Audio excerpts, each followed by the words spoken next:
Before we get started, allow me to show you this beautiful Wenwu action figure, the Mandarin, played by the legendary Tony Leung. You know, this guy's got that main character energy. This guy is the reason we went to watch the Shang-Chi movie. I mean, I was so disappointed when he died. He should not have died. He should have been the main character of the movie. He should have been the main character of the next Shang-Chi movie. And you're probably asking, Bercy, where is your Shang-Chi action figure? I don't have a Shang-Chi action figure. I don't know if I'll ever get a Shang-Chi action figure. And that leads to our topic for today. You know, I know we got that Boba tea drama going on, and we'll get to that later. What I want to talk about today is my thoughts on Simu Liu as a person, as an actor, and how he was as Shang-Chi.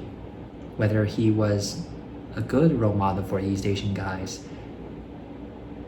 Whether I think if he is a good role model for Asian guys, which I do not. And I'm going to tell you why later. When Shang-Chi's casting first came out, I didn't exactly have much of an opinion on Simu Liu. I was expecting Shang-Chi to be played by somebody who looks more like Bruce Lee. I mean, that was who he looked like in the comics. He didn't always look like Bruce Lee in the comics. He went through several reincarnations. But in his most recent incarnations, Shang-Chi is supposed to look like Bruce Lee. And I remember the first time I saw Simu Liu's photo. You know, it was a shirtless photo. And what I was thinking was, well, he doesn't exactly look like Bruce Lee. He's got this square face, tiny eyes, stereotypical Asian looking face. But this guy's jacked. And, you know, he's got the right ethnicity, so we'll see what happens. And then over time I saw this guy's Twitter. And you can tell that this guy is a very judgmental person. He feels like somebody who needs to have an opinion on everything. Like, he says something only because he feels like he has to say something and not because he has something meaningful to say. And then when the first Shang-Chi trailer came out, I was like, you know, this guy's face, it went full Stephen Hawking. Like his face is so inexpressive. When you put him next to Tony Leung, like there was a very stark contrast. It was so. That's when I thought, this guy isn't it. This guy's a huge miscast. And then you start thinking, you know, you get conventionally attractive white guys to play Iron Man and Captain America and Thor. You get conventionally attractive black guys to play Black Panther and the Falcon. And when you get somebody to play the first East Asian superhero, you get this guy, you know? With East Asians, you get somebody who is more like some everyday person on the streets. You didn't do that with white people, you didn't do that with black people, but suddenly with East Asians. And that's why I have a similar sentiment toward this movie, what I did with Assassin's Creed Shadows. It's like you were intentionally giving East Asian guys the short end of the stick. And I would have looked past all of that if Simu Liu has a beautiful personality, which I do not think so. But I remember reading his biography because he wrote a book about his life. I didn't read all of it. I read the first few chapters for free on Amazon about how he grew up, how he was raised by his grandparents in China before being taken to the US by his dad, and how his mom got screwed over by a communist. And you begin to see where this guy was coming from and how hard he was trying, how much he wanted to get that approval. Perhaps from his parents, perhaps from the audience. It's just, it wasn't working for me. But I do empathize with this guy in some way. I want to give you a little bit of context about am so passionate about this topic about East Asian male representation in the American film industry in general. You see, I am not American. I am Taiwanese. I am a Taiwanese, born and raised in a traditional Taiwanese family. And my English is self-taught. I have never been to the US. My English is self-taught. I learned most of it from reading magazines and watching movies and television and comics and novels and video games. You know, American entertainment culture, and they made me into the person I am today. You know, I grew up with superheroes, with Star Wars, with Transformers, Spider-Man, Iron Man, Captain America, Luke Skywalker, Optimus Prime. So over the past few years, I have always been fascinated with the concept of the hero's journey, of heroism, of individuality, this concept of being able to become whoever you wanted to be, to not be fit into that mold which my family had tried very hard to put me into, which I was not able to accept. I really wanted to be my own person, and it was American culture, American entertainment culture, and these heroes that I grew up with that made me the person I am today. And that's why I have been so passionate about the topic of East Asian guys being the leads in the American entertainment industry, because I know how they were treated. I idolize this industry, I idolize these stories, and it is part of my dream to sometimes be able to see East Asians, well, perhaps myself. I used to have this American dream of being an actor. I don't know if that would ever be possible, but that used to be part of my dream. And that's why I have been passionate about East Asian male representation in American superhero movies or action movies in general. But then when I saw Simu Liu, and I was thinking, this guy isn't it for me. I don't like his looks, I don't like his personality. I don't think he's a good role model for East Asians, because I feel like he's being too obsessed with using the overall East Asian tribalism sentiments to be offended over so many things that actually divides the communities even more. And that wasn't very productive. And the way he carries himself, I don't think it's very mature. I don't think that's somebody that I would want as my role model. You know, this guy's 35, I'm 26. I was expecting Shang-Chi to be played by a Bruce Lee-like figure, not somebody who literally looks like Bruce Lee. I mean, somebody who carries himself with this class, with this maturity that is similar to Bruce Lee. I've never actually finished a single Bruce Lee movie, but I've seen how so many people talk about him. I've seen his interviews. I've seen how he carried himself, and that is very unique in a time when East Asian guys were so mistreated. All the Long Duck Dawns and the Mickey Rooney yellow face and Jet Li not being allowed to kiss a girl by the end of Romeo Must Die. I am aware of all of that. And I have always believed that no matter how much they look you down, the best that you can do is to keep your head high and maintain your principle. To be yourself. And I guess that Simu Liu is being himself. It's just that when being your true self there are lots of issues with your true self. Is being yourself really the good thing? But then is not being your true self any better? I don't know.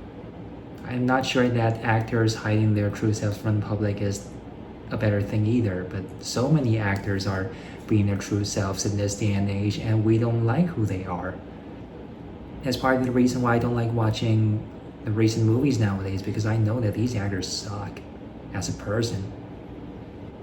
And I'll be honest, I wish we are giving more East Asian actors, East Asian male actors opportunities, Asian American actors. If you look at The Acolyte, and if you look at Tony Leung playing the Mandarin in Shang-Chi, you will get this sense that East Asian actors from East Asia are getting far more respect compared to Asian American actors. And they got a completely different sense of art too, this sense of experience, this sense of class, of dignity. And with Asian American actors, you always get this, woe is me, I'm Asian and nobody gives a damn about me energy. Or that I'm so grateful just to be in this movie for 10 seconds kind of energy. And I can't even blame them. Now let's get to this Boba topic about Simu Liu criticizing these French couples trying to start a Boba company. And it is one of those situations where, if you're a fan of social justice and defending minorities, culture or something, if you like Simu Liu, you will do everything you can to justify this person. And if you do not like Simu Liu, if you're not a big fan of political correctness in this day and age, you're also going to do everything you can to roast this guy. And me, as a person who has a lot of problems with Simu Liu, I would say that I understand where both sides are coming from. I understand the concept of this French couple saying that there's something wrong with Boba and not actually specifying where the Boba's ingredients are coming from. That feels like they were putting down Taiwan, putting down the country that actually created this drink. But I also understand the concept of Simu Liu being a social justice warrior and constantly being offended about everything that puts so many people off. Sometimes I feel like this Boba controversy made him even more famous compared to the Shang-Chi movie. I was thinking about this meme the other day. This meme about the Olympics, about this guy who was cheering for himself and biting the medals and pouring champagne over himself. And when the camera pans out and you realize that he was standing only in the third place or fourth place, fifth place, sixth place, depends on how you decide to edit that meme. And I think that's a situation that's very close to what Simu Liu is going through. You get a role in the MCU movie, you thought you made it, but the way I'm seeing it, he entered MCU at a rather low point. Normally, if you plan out the Marvel Cinematic Universe the way you did in earlier MCU movies, you should have had a Shang-Chi 2 by now. But how long has it been? It's been like, 3 years, 4 years since the first Shang-Chi movie came out, and we haven't heard of any news about that movie. It was like they didn't really have a plan at all, and Shang-Chi is not as popular as a lot of people think he was. I mean, it is a very common sentiment that we Taiwanese, and probably the Chinese too, went to see that movie not to see Simu Liu, not to see Shang-Chi himself. We went there to see Tony Leung. We went there to see the Mandarin. I mean, that guy is like the Hong Kong version of Daniel Day-Lewis.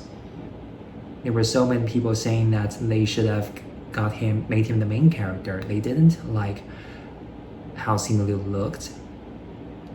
They didn't like how they get somebody who has the most stereotypical looking Asian face. And before you decide to lecture us on who are we to decide on what is stereotypical, or how we could gatekeep somebody from our own race to be in the lead in a superhero movie, let me give you this perspective. Imagine that we have to cast a white guy to play Superman, and instead of getting somebody who looks like Henry Cavill or Christopher Reeves, your only available choices are Michael Cera, Steve Buscemi, and Danny DeVito. And in the end, we probably got either Steve Buscemi or Michael Cera, and you guys are not happy. And then we decide to gaslight you, and we tell you that you guys are so shallow. You only care about looks. You want Superman to be played by Harry Styles, Justin Bieber, Jack Doherty. You see where I'm coming from with this? Yeah. So I don't like this idea about, like Western people lecturing East Asians on who and how they're supposed to find attractive and specifically cast people that do not fit into that conventional beauty standards, when they were willing to do that with their own people, but not with East Asians. I find that perception to be kind of disturbing and problematic.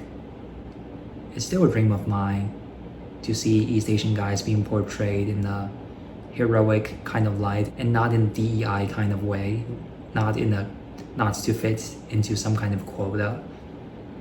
I wish that these East Asians were able to get roles that's closer to Luke Skywalker, Optimus Prime, and Ezio Auditore, Geralt of Rivia, aspirational, heroic characters. We don't really get much of that nowadays, and the closest we got are Jin Sakai from Ghost of Tsushima and Zuko and Avatar Aang from Avatar The Last Airbender live action. I want to see minorities succeed. I want to see East Asian guys succeed. But not like this, not with Simu Liu. Every time I see this guy, 50% of me feels like we were going through another humiliation ritual. And I can't even blame him. I can see where the guy is coming from. And I guess this guy still has a long way to go before he can grow into a better version of himself, hopefully. I don't expect him to grow into the kind of role model that I want, but I think that guy still has a long way to go. And that's about it. If you like my video, be sure to like and subscribe. Thank you for watching, and I will see you in the next video.